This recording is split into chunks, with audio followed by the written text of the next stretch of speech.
guys, my name is Princess Bidayan, 18 years old from Ibayo, Bulacan, and we're going to review a product.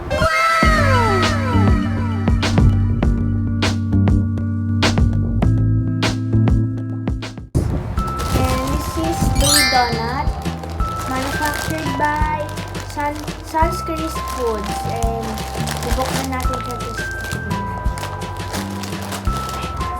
And yung flavor na is chocolate with milk sa loob. Ano?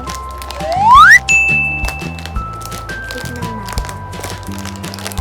Ano to? Nakikita ko siya sa mga tindahan siguro sa 7 pesos or 10. Ayaw makutin.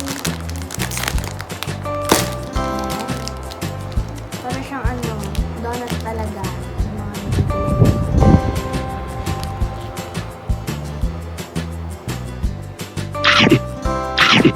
Ang harap.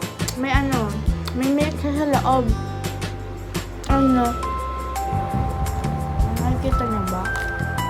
Wait lang. Ayun, may milk siya sa loob. Nakikita niyo ba?